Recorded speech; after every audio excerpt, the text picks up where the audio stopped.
क्योंकि सुन तो हम सदियों से रहे हैं, बोल नहीं रहे हैं, इसलिए सरकार तानाशाह हो गई, इसलिए सिस्टम भी तानाशाह हो गया कि किस तरह कुछ जज जो है अपना जमीर बेच के जो है वो न्याय कर रहे हैं। ऐसे ही सरकार को ये समझना पड़ेगा, ये अधिकार हमें भारत का संविधान देता है, तो ये देश संविधान तो चलेगा, मनुस्मृति से नहीं चलेगा। प्रधानमंत्री जी और सरकार को और माननीय जो न्यायालय में जो सर्वोच्च न्यायालय हमारा, तो ये बात उनको भी समझनी पड़ेगी। सुना तो मैंने यहाँ बैठ के बहुत है, लेकिन मैं तो कुछ कहने के लिए आया, क्योंकि सुन तो हम सदियों से रहे हैं, बोल नहीं रहे हैं, इसलिए सरकार तानाशाह हो गई, इसलिए सिस्टम भी तानाशाह हो गया। अन्याय करने वाले से अन्याय सहने वाला ज्यादा दोषी होता है, और मैं इस बात को अच्छी तरह जानता हूं। तो मैं अपनी बात को शुरू करने से पहले 3 घटनाओं पे आपका ध्यान आकर्षित करना चाहूंगा। हम कैसा समाज है और हम कहां खड़े हैं। मैं अपने साथियों से भी आग्रह करूंगा कि वो गौर करें। दिसंबर 2019 हैदराबाद एक रेप हुआ और पुलिस ने एनकाउंटर किया, और हमने खूब तालियां बजाई कि पुलिस ने तत्काल न्याय कर दिया। ये अच्छा हुआ, इससे सबक मिलेगा। लेकिन अभी मैंने कुछ दिन पहले पढ़ा कि वो एनकाउंटर फॉल्स था, वो झूठा एनकाउंटर था। सिर्फ सरकार को खुश करने के लिए निर्दोष लोगों को पकड़ के उनका एनकाउंटर कर दिया गया। सब लोग चुप। दूसरी एक घटना बिहार की है, लक्ष्मणपुर बाथे हत्याकांड। 50 से ज्यादा लोगों की हत्या हुई थी, 56 लोगों की, जिनमें बच्चे भी थे, और पेट चीर चीर के जो है छोटे बच्चों को निकाला गया था तलवार की नोक पे। इल्जाम लगा था रणवीर सेना। हाई कोर्ट ने नहीं, लोअर कोर्ट ने उनको सजा कर दिया आजीवन, और माननीय हाई कोर्ट ने बिहार के उनको बरी कर दिया। मतलब हमें जानने में कोई इंटरेस्ट नहीं कि उन 56 लोगों की हत्या किसने की, जैसे वो 56 इंसान नहीं थे, वो 56 कीड़े मकोड़े थे। फिर तीसरी घटना जो अभी मैंने बहुत जल्द ही 1 साल पहले देखी, वो घटना नेमावर की आदिवासियों की। अगर आपको याद हो, एक बच्ची और उसके परिवार के 4 लोगों की हत्या करके जो है वो एक गड्ढे में, बड़े से गड्ढे में डाल दी गई थी। मैं और मध्य प्रदेश के हमारे साथी सब लोग, हम लोग जयेश और सब लोग गए थे। जब ये पता लगा कि सरकार सुनवाई नहीं कर रही, और हमने मांग की कि सीबीआई जांच होनी चाहिए। मैं हिमांशु जी की ओर आ रहा हूं। बड़ी मुश्किल से उस आंदोलन के दबाव में सीबीआई जांच की जो है घोषणा हुई। लेट शुरू हुई, लेकिन जब वो शुरू हुई तो नए 7-8 लोगों को उसमें आरोपी बनाया गया। ये इस बात का प्रमाण है कि अगर कहीं अन्याय हुआ है और उसको न्याय हम लोग दिलाना चाहते हैं तो उसके लिए जांच जरूरी है। और यही मांग तो कर रहे हैं हिमांशु जी, और कोई नई मांग नहीं कर रहे हैं। चंदा नहीं मांग रहे हैं सरकार से, ना नई नौकरी मांग रहे हैं। रिटायरमेंट के बाद वो पार्ट टाइम जॉब साहब बोले ना वकील साहब हमारे, कि वो जो रिटायरमेंट के बाद वाली जॉब है वो नहीं मांग रहे। मैंने सोनी दीदी को भी सुना, अक्सर मुझसे बात उनकी होती रहती। उन्होंने मुझसे पहले भी जब बस्तर में कुछ हुआ था, उन्होंने मुझसे कहा आ जाओ। और मैं पूरे देश में घूमता रहता हूँ। सुबह उठने के बाद जब हम अखबार पढ़ते हैं, टीवी देखते हैं, टीवी में तो कम, लेकिन अखबार में या बहुजन मीडिया के कुछ चैनल्स वगैरह में मिल जाता है। अब तो आंसू भी सूख गए। रेप, हत्या, डकैती, चोरी, लूटपाट। हम भारत में रहते, और भारत तमाम जाति धर्मों से बना हुआ एक देश, इसको संगठित किया गया संविधान के जरिए। यहां चोर, हत्या, रेपिस्ट हैं तो यहां अच्छे लोग भी। उसी तरह से चोर, रेपिस्ट, हत्यारों का सम्मान नहीं होता है, लेकिन अच्छे लोगों का सम्मान होता है। उनको सुनने वाले लोग होते हैं, उनकी बात का अनुसरण करने वाले लोग होते हैं। आज भी बाबा साहब के नाम पे हम लोग, लाखों लोग जिंदगी कुर्बान करने के लिए तैयार। ये इस बात का प्रमाण है। आज बाबा साहब नहीं है। उसी तरह से जो अच्छे लोग हैं, चाहे वो सुरक्षा दल के हो, पुलिस के, हम लोग उनका सम्मान करते हैं। लेकिन जो अपराध करेगा हम उसका सम्मान नहीं करेंगे, किसी भी कीमत पे नहीं करेंगे। उसके खिलाफ हम लोग लड़ेंगे, और तब तक लड़ेंगे जब तक उसको सजा नहीं मिलती। क्योंकि अपराध के लिए कानून एक, चाहे वो मेरा द्वारा किया गया हो या फिर जज साहब के द्वारा किया गया। यहां जितने हमारे साथी बोले ना, वो सब पीड़ा बोलते रहे, बोलते रहे, बोलते रहे। और मैं सोचता था कभी कभी तो ऐसा लगता था कुछ को सुन के, आज तो मैं धन्यवाद देता हूं हमारी महिला शक्ति का, कि जब वो इतना दम से बोलने लगी हैं, वो इतने दम से बोल रही हैं, इसका प्रभाव बहुत लोगों पे पड़ने वाला है और बहुत लोग उनको सुन के तैयार हो। लेकिन मैं किसी डरी हुई एजेंसी से डर जाऊं, घबराई हुई एजेंसी से डर जाऊं, वो भी वो एजेंसी जिसको मैं, जो मेरे खून पसीने कमाई से, जिसको जो है ना टैक्स, मेरे टैक्स से जो चलती है, उनको तनख्वाह हमारे पैसे से मिलती है, उस सुप्रीम कोर्ट, डरे हुए सुप्रीम कोर्ट से नहीं डर सकते हम लोग। बेसिकली समझना पड़ेगा ना कि सुप्रीम कोर्ट है क्या। क्या है सुप्रीम कोर्ट? सुप्रीम कोर्ट वो है जिसमें जो जज साहब बैठे हैं ना, वो उनको तनख्वाह हमारे टैक्स से मिलती है। वो बेसिकली हमारे लिए बैठे हुए हैं, वो सरकार और पुलिस के लिए नहीं बैठे हुए। और वो जो जॉब ढूंढ रहे हैं, उनके फैसलों पे हम लोग डर जाएं, कभी भी नहीं हो सकता। ये भगत सिंह का देश, यहां तो अन्याय के खिलाफ बलिदान हुए, हम उनको मानने वाले लोग कैसे डर सकते हैं? तो स्पष्ट है कि मुझे कुछ ज्यादा उम्मीद है कई फैसलों से सुप्रीम कोर्ट नहीं है। सुप्रीम कोर्ट गलत हो सकता है, मेरे पास इसके एविडेंस है। हमारे यहाँ 2 मामले, SC/ST प्रिवेंशन एक्ट का जो मामला है, उसको बाद में सुप्रीम कोर्ट ने रिजॉल्व किया, बदला ना सुप्रीम कोर्ट ने, कहा कि नहीं ठीक है, पहली बार में गिरफ्तारी हुई FIR लिखने के बाद, तो सुप्रीम कोर्ट से मिस्टेक हो सकती है। लेकिन अगर वो सुप्रीम कोर्ट जो सरकार के हिसाब चलेगा, उसकी बात हम लोग मानने लगे, तो फिर सरकार ही सब कुछ हो जाएगी। ये भारत है और ये संविधान से चलता है। मैं जहां तक इस पूरे मामले को समझ पाया, या तीसलता जी के मामले को समझ पाया, पहली बात तो मैं सिलेक्टिवली नहीं लड़ता हूं। हिमांशु जी से मेरा गहरा रिश्ता है। जब मैं NSA में जेल में था, ये मुझे नहीं जानते थे, मगर ये पैदल यात्रा करके सहारनपुर गई मुझसे मिलने के लिए।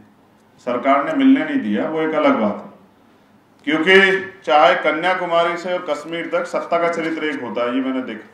और यही बात प्रशांत जी भी कह रहे कि सरकार किसी की हो, चंद पूंजीपतियों की जेबें भरने के लिए अगर सरकार काम करेगी और सुप्रीम कोर्ट का समर्थन करेगा, तो हम उसका विरोध करेंगे। जैसा मैंने कहा कि मामले सिलेक्टिव, जब सुप्रीम कोर्ट अच्छा काम करेगी, हम उसका भी समर्थन करेंगे, हम उसको भी आदर्शवादी न्याय के रूप में देखेंगे। लेकिन जब सुप्रीम कोर्ट के जरिए अन्याय होगा, तो हम उसको भी, और देखो ये सुप्रीम कोर्ट, फिर कह रहा हूं, जब हम टैक्स देते हैं तो हमें उसके हर फैसले पर नजर रखनी चाहिए। और हमने जो उदाहरण दिए गए साथी हमारे प्रशांत जी द्वारा, वो उदाहरण स्पष्ट है कि किस तरह कुछ जज जो है अपना जमीर बेच के जो है वो न्याय कर रहे हैं। ऐसे न्याय से न्याय का सिद्धांत ही खत्म हो जाएगा। तो मैं जो कह रहा था कि मैं सिलेक्टिवली नहीं लड़ता हूं, अब तक देख लीजिए, चाहे वो CA का मामला हो, NRC का मामला हो, किसानों का मामला हो, यलगार परिषद का मामला हो, भीमा कोरेगांव का मामला हो, रोस्टर का मामला हो, कोई एक ऐसा इशू नहीं है कि जहां अन्याय खिलाफ लड़ा गया और वहां मैंने, और हिमांशु भाई है मेरे, उनके साथ अन्याय हो, तो हम ऐसा कैसे देखा जा सकता है? तो इसलिए मैं पूरी घटना को समझ पाया कि सरकार ये चाहती है कि हमारा बोलने का अधिकार छीन लिया जाए, हमारे लड़ने का अधिकार छीन लिया जाए। और ये अधिकार हमें सरकार नहीं देती, सरकार को ये समझना पड़ेगा, ये अधिकार हमें भारत का संविधान देता है। तो ये देश संविधान से चलेगा, मनुस्मृति से नहीं चलेगा। प्रधानमंत्री जी और सरकार को, और माननीय जो न्यायालय में, जो सर्वोच्च न्यायालय हमारा, जिसको हम न्याय का मंदिर कहते हैं, ये बात उनको भी समझनी पड़ेगी।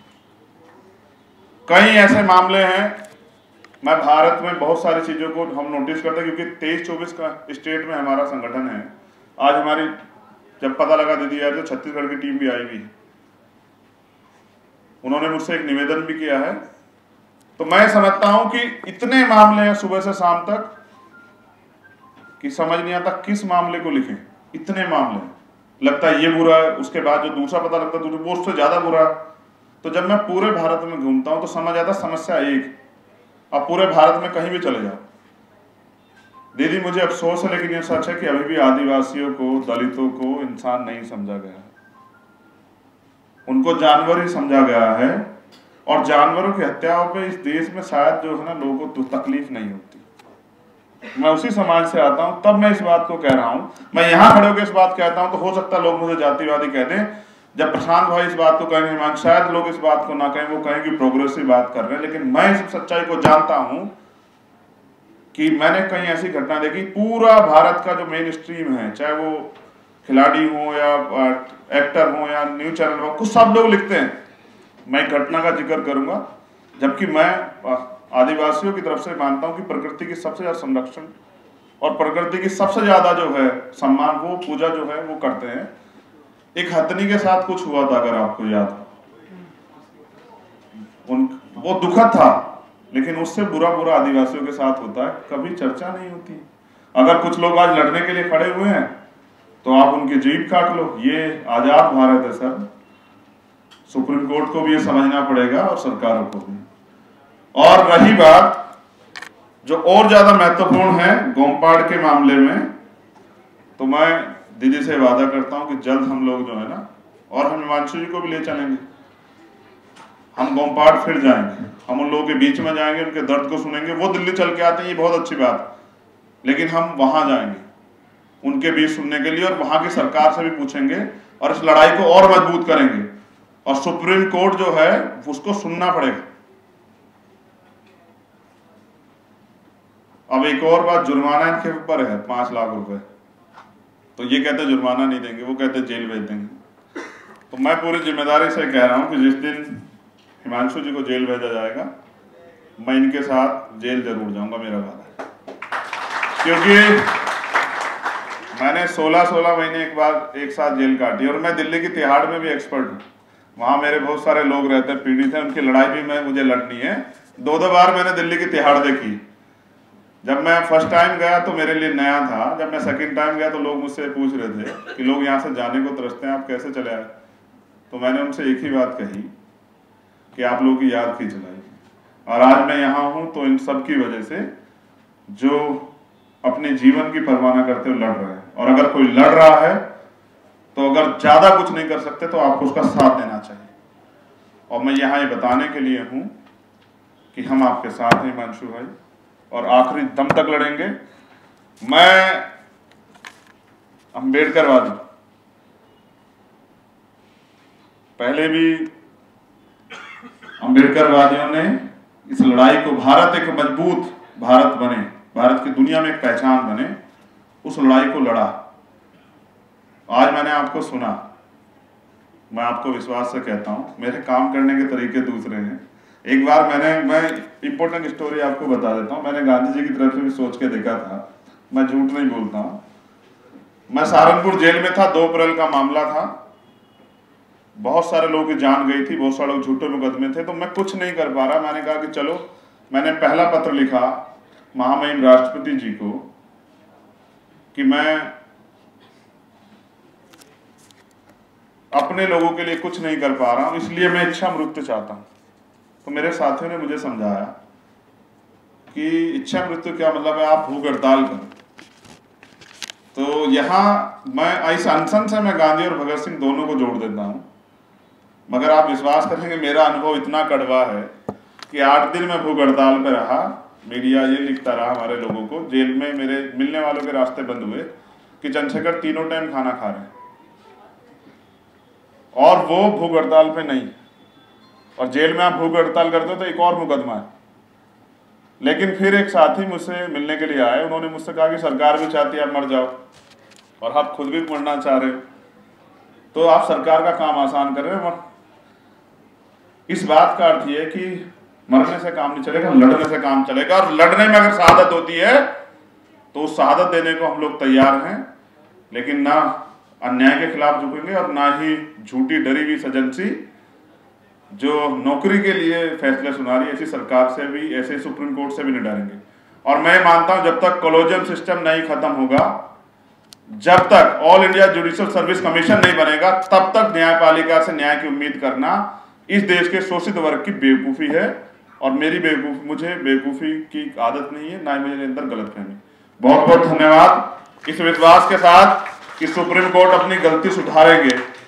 अगर नहीं भी सुधारते तो आप विश्वास कीजिए कि जब आप चलेंगे भारत की जेल की तरफ, तो शायद मेरा ऐसा मानना है कि दिल्ली की सड़कों पे पैर रखने की जगह नहीं बचेगी। लड़ने वाले बहुत हैं, आप आगे बढ़ के लड़िए, हम सब लोग आपके साथ। धन्यवाद। नेशनल दस्तक की आपसे गुजारिश है कि अगर इसको बचाना चाहते हैं तो नेशनल दस्तक को सब्सक्राइब करने के लिए रेड कलर के सब्सक्राइब बटन को दबाएं, फिर बेल आइकन की घंटी दबाएं। नेशनल दस्तक को बचाने के लिए बहुत जरूरी है कि हर खबर को शेयर करें, लाइक करें, कमेंट जरूर करें।